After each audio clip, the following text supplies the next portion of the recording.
What up YouTube? It's your boy Mr. Ocelot, back again with another at-home product review.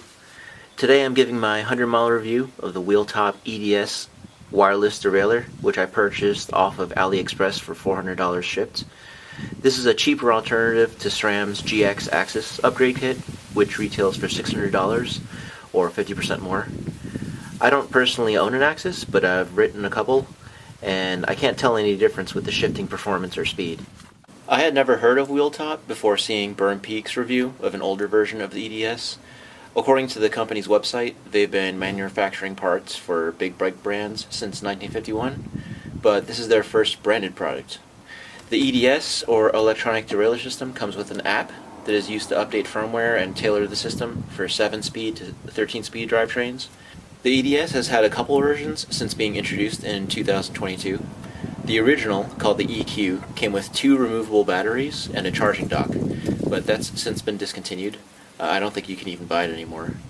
The newer version, called the YQ, comes with a single sealed battery and a magnetic charging cable.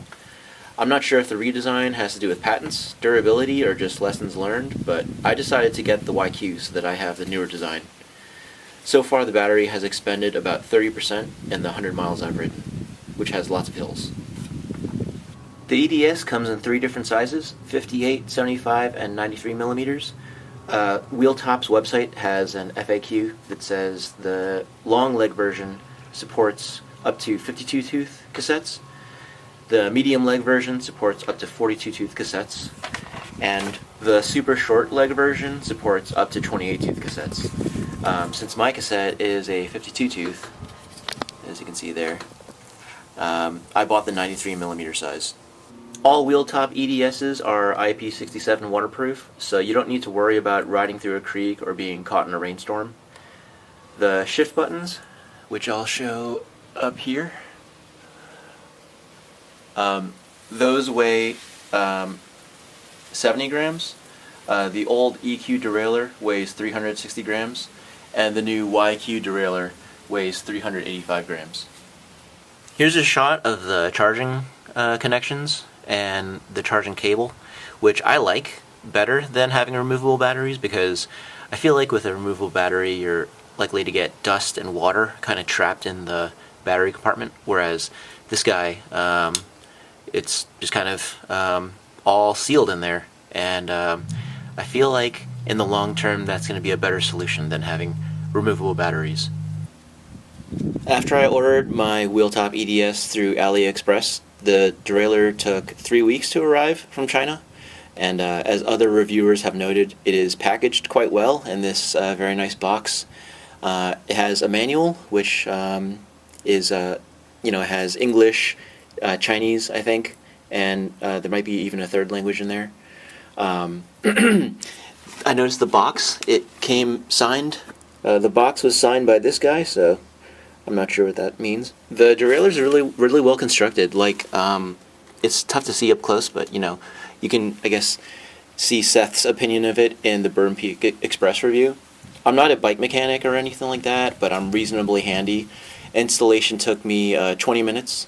It's certainly a lot easier to install than a traditional cable derailleur because there's no cable.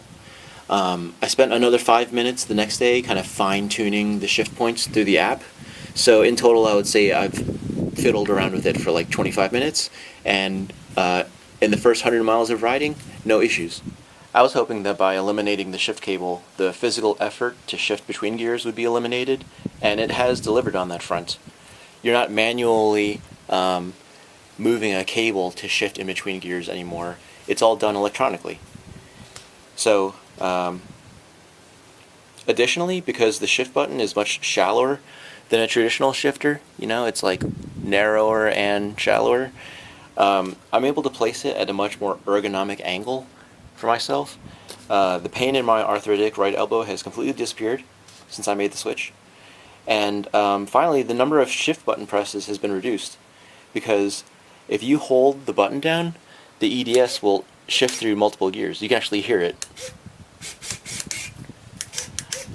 You don't want to do that all the time because it puts a little extra strain on your chain and cassette, but for I would say like 4 or 5 times a ride when I got a steep hill coming up, either going uphill or downhill, I do use that, and it doesn't put extra strain on the chain in those scenarios, I don't think.